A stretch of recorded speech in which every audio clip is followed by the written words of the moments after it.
പക്ഷേ നമ്മൾ കണ്ടത് ആ സമരങ്ങളിലുടനീളം UDF ഗവൺമെന്റിന്റെ പോലീസിന്റെ നിഷ്ക്രിയത്വമാണ് നമ്മൾ അന്ന് കണ്ടത്. ഒരിടത്തും ആവശ്യമായ ഫോഴ്സിനെ ഉപയോഗിക്കാതെ ആ സമരങ്ങൾക്ക് പ്രോത്സാഹനം നൽകുന്ന രീതിയാണ് നമ്മൾ എല്ലായിടത്തും കണ്ടത്. തിരുവനന്തപുരത്ത് സംസ്ഥാന തലസ്ഥാനത്ത് പോലീസിന്റെ നിഷ്ക്രിയത്വം അന്ന് എല്ലാവരും ചൂണ്ടിക്കാണിച്ചത്. പോലീസ് അക്രമകാരികളായിട്ടുള്ള ആളുകളെ നീക്കം ചെയ്യാനോ EDയുടെ ഉദ്യോഗസ്ഥന്മാർക്ക് സ്വതന്ത്രമായി സഞ്ചരിക്കാനുള്ള അവകാശം സംരക്ഷിക്കാനോ തയ്യാറായില്ല. വലിയ തോതിലുള്ള ആക്രമണമാണ് ED ഉദ്യോഗസ്ഥന്മാർക്കെതിരായിട്ട് അന്ന് തിരുവനന്തപുരത്ത് നടന്നത്. ED ഉദ്യോഗസ്ഥന്മാർ സഞ്ചരിച്ച വാഹനം അടിച്ചു തകർത്തു, ഉദ്യോഗസ്ഥന്മാരെ കയ്യേറ്റം ചെയ്തു. ആ അക്രമത്തിന് നേതൃത്വം നൽകിയ ഉന്നതരായിട്ടുള്ള നേതാക്കളെ പാർട്ടി ഓഫീസിൽ സ്ഥിരം പരിപാടി പാർട്ടി ഓഫീസിൽ കൊണ്ടുപോയി സംരക്ഷിച്ചു, രക്ഷാ കവചം തീർത്തു. അവസാനം ഏതോ ഒത്തുതീർപ്പുണ്ടാക്കി കുറച്ചാളുകളെ ആദ്യം അറസ്റ്റ് ചെയ്തു. പിന്നീട് ആ അറസ്റ്റ് മതിയാവില്ല, കാരണം ED അന്വേഷിച്ചുകൊണ്ടിരിക്കുന്ന ഒരു കേസിൽ അന്വേഷണം തടസ്സപ്പെടുത്താൻ കായികമായി നേരിടാൻ തയ്യാറാവുമ്പോൾ ഉണ്ടാവുന്ന ഗുരുതരമായിട്ടുള്ള ഭവിഷ്യത്തുകളും രാഷ്ട്രീയ പ്രത്യാഘാതങ്ങളും മനസ്സിലാക്കി മറ്റു കുറച്ചാളുകളെ കൂടി പിന്നീട് അറസ്റ്റ് ചെയ്യാൻ പോലീസ് നിർബന്ധിതമായി. എന്നാൽ അറസ്റ്റ് ചെയ്ത് കോടതിയിൽ ഹാജരാക്കിയപ്പോഴാണ് UDF സർക്കാരിന്റെ കള്ളക്കളി വെളിച്ചത്ത് വന്നത്. എല്ലാ പ്രതികൾക്കും ജാമ്യം എളുപ്പത്തിൽ കിട്ടാൻ കഴിയുന്ന രീതിയിലാണ് പ്രോസിക്യൂഷൻ ഇടപെട്ടത്. പോലീസിന്റെ ഭാഗത്തു നിന്ന് ഗുരുതരമായ വീഴ്ചയാണ് ഉണ്ടായത്. പുതിയ ക്രിമിനൽ പ്രൊസീജിയറിലെ മാറ്റങ്ങൾക്കനുസരിച്ച് ഹാജരാക്കേണ്ടിയിരുന്ന പേപ്പറുകൾ ഹാജരാക്കാതെ കയ്യിൽ വെച്ച് പഴയ നിയമം അനുസരിച്ച് കോടതിയിൽ പോയി ജാമ്യത്തിന് ശ്രമിച്ച ആ പ്രതികളെ തിരുവനന്തപുരത്ത് കണ്ടത് അസാധാരണമായ സംഭവമാണ്. ആവശ്യമായിട്ടുള്ള രേഖകളില്ലാതെ ജാമ്യ ഹർജിയെ എതിർക്കാൻ പോയ ആളുകൾ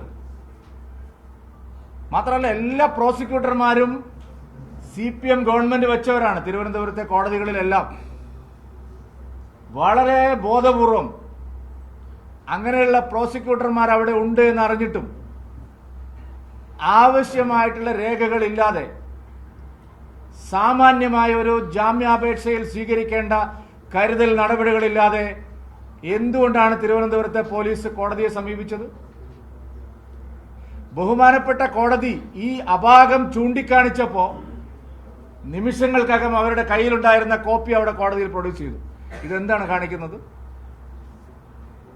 ED ഉദ്യോഗസ്ഥന്മാരെ ആക്രമിച്ച കേസിൽ പ്രതികളായിട്ടുള്ള കൊടും ക്രിമിനലുകൾക്ക് ജാമ്യം എളുപ്പത്തിൽ ലഭിക്കാൻ കഴിയുന്ന തരത്തിലുള്ള നീക്കമാണ് പോലീസ് തിരുവനന്തപുരത്ത് നടത്തിയത്.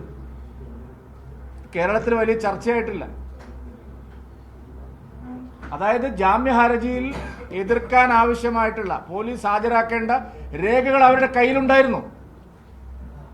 പോലീസ് ഉദ്യോഗസ്ഥന്മാര് കോടതി വരാന്ത വിട്ട് പുറത്തു പോയിട്ടില്ല. ബഹുമാനപ്പെട്ട കോടതി ഈ രേഖകൾ എന്തുകൊണ്ട് ഹാജരാക്കുന്നില്ല എന്ന് ചോദിച്ച ഉടനെ ഫയലിലുണ്ടായിരുന്ന രേഖ എടുത്തിട്ട് കോടതിയിൽ ഹാജരാക്കുന്നു. അപ്പൊ ആദ്യം എന്തുകൊണ്ട് ഹാജരാക്കിയില്ല? പ്രൊസീജിയർ പാലിക്കാൻ എന്തുകൊണ്ട് തയ്യാറായില്ല? ഈ കേസിൽ കുറ്റവാളികൾ രക്ഷപ്പെട്ടു പോകണം എന്നുള്ള ആഗ്രഹം UDF സർക്കാരിനുണ്ടായിരുന്നു.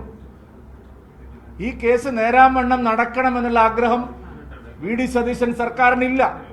കാരണം VD സതീശൻ സർക്കാരിലെ പ്രധാനപ്പെട്ട പല മന്ത്രിമാരും ഈ കരിമണൽ കേസിൽ കൂട്ടുപ്രതികളായിട്ടുള്ള ആളുകളാണ്. VD സതീശൻ സർക്കാരിലെ പ്രമുഖരായിട്ടുള്ള പല നേതാക്കളും, മുഖ്യമന്ത്രി ശ്രീ VD സതീശൻ തന്നെ പറയുന്നത് ഞങ്ങളൊക്കെ പണം വാങ്ങിയിട്ടുണ്ടെന്നാണ്. ഇത് വെറുതെ പണം വാങ്ങുന്നതല്ല. പ്രധാനപ്പെട്ട നമ്മുടെ നാടിന്റെ ഒരു ധാതു സമ്പത്ത് അനധികൃതമായി ഖനനം ചെയ്ത് വിദേശത്തേക്ക് കടത്തുന്ന ഗുരുതരമായ കേസാണിത്. അല്ലാതെ ഇതൊരു അല്ലറ ചില്ലറ സംഭാവന കൊടുത്ത ഒരു കേസല്ല.